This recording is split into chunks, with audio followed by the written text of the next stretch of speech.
మళ్ళీ మేము కాంప్రహెన్సివ్గా ఒక రిపోర్ట్ తయారు చేస్తాం. ఈ ప్రభుత్వం బాధితులకు న్యాయం చేసే వరకు గట్టిగా పోరాడతాం, న్యాయం చేపిస్తాం. నేను కనీసం ఒక హెక్టార్కి 30,000 రూపాయలు వరికి మనం అడిగాను. నేనున్నప్పుడే 10,000 రూపాయలు హెక్టార్కు ఉంటే దాన్ని 20,000 రూపాయలు చేశాను, డబల్ చేశాం. ఇప్పుడు నేను అడిగింది ఏంటి, 30,000 చేయమన్నాం, అంటే 50% చేయమన్నాం. అది కూడా చేయడానికి మీకేంటి, పెట్రోల్ పెరిగింది, డీజిల్ పెరిగింది, ఇన్పుట్స్ కాస్ట్ పెరిగింది, అన్నీ పెరిగిపోయినాయి. అది చేసే పరిస్థితులు లేరు. ఆ రోజే ఎవరన్నా చనిపోతే 5 లక్షలు ఇచ్చాం, ఈరోజు 10 లక్షలు ఇమ్మంటున్నాం.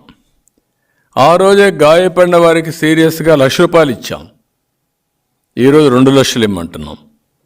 ఇల్లు కూలిపోతే 1,00,000 రూపాయలు ఇచ్చి ఉచితంగా ఇల్లు కట్టించాం. ఐఏవై ఉంది, మీరేమి ఇవ్వక్కర్లా.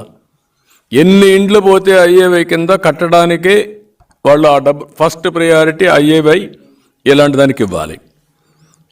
దెబ్బతిన్న ఇంటికి 20,000 రూపాయలు ఇమ్మన్నాం. వేరుశనగ పంటకు 25,000, అరటికి హెక్టార్ 40,000, పత్తికి హెక్టార్కి 25,000, మిర్చికి 50,000, అక్వాకల్చర్ హెక్టార్కి 50,000 ఇమ్మని చెప్పి డిమాండ్ చేశాం. 31 ఐటమ్స్ కింద నేను చాలాసార్లు డిమాండ్ చేశాను. కనీసం మా డిమాండ్కు సమాధానం చెప్పకపోయినా మీరేమి ఇస్తారు, మీకు స్పష్టత ఉందా అని అడుగుతున్నా. మీకు ఓటేసిన దానికి రాష్ట్రంలో ఈ తుఫాను వల్ల ఎన్ని లక్షల ఎకరాలు ఏ పంట నష్టమైందో చెప్పవలసిన బాధ్యత ఉందా లేదా అని అడుగుతున్నా. అది కూడా బాధ్యత తీసుకోకపోతే ఈ ప్రభుత్వాన్ని బంగాళాఖాతంలో కలపాల్సిన అవసరం ఉంది. అది గుర్తుపెట్టుకోవాలి. ఇంత దుర్మార్గంగా ఇది చేసే పరిస్థితి వచ్చారు. అందుకే ఈరోజు మళ్ళా ఒకసారి ఒక వైట్ పేపర్ని పబ్లిసైజ్ చేయమని ప్రభుత్వాన్ని అడుగుతున్నా.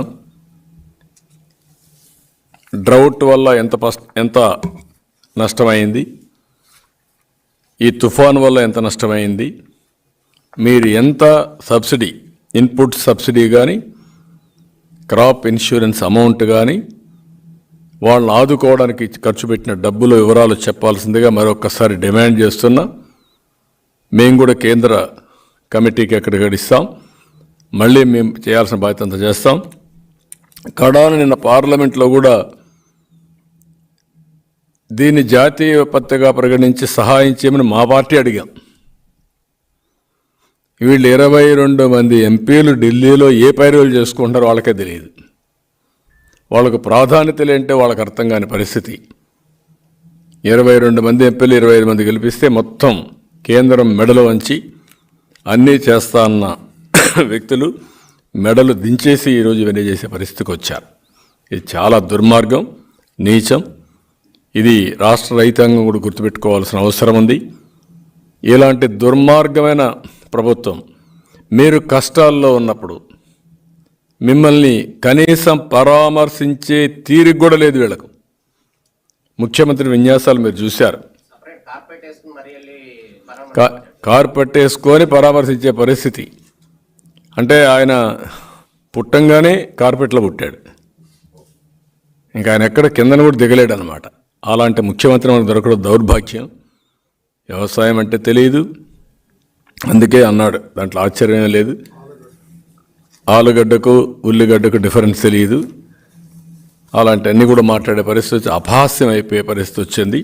అంటే అది తెలుసా తెలియడం అంటే వ్యవసాయాన్ని ఇంత చిన్న చూపు చూడడం చాలా దౌర్భాగ్యం. చాలా దీన్ని తీవ్రంగా ఖండిస్తున్నా, గర్హిస్తున్నా.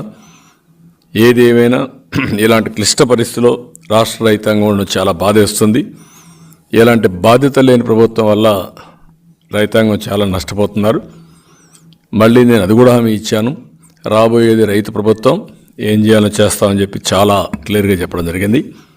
ఈ సందర్భంగా మీరు ఆలోచిస్తే ఇలాంటి పనులు ఈ 4.5 సంవత్సరాల నుంచి చేస్తూనే ఉన్నాడు. అన్ని వ్యవస్థలను నాశనం చేసేసాడు, ఏ వ్యవస్థ మిగల్లా.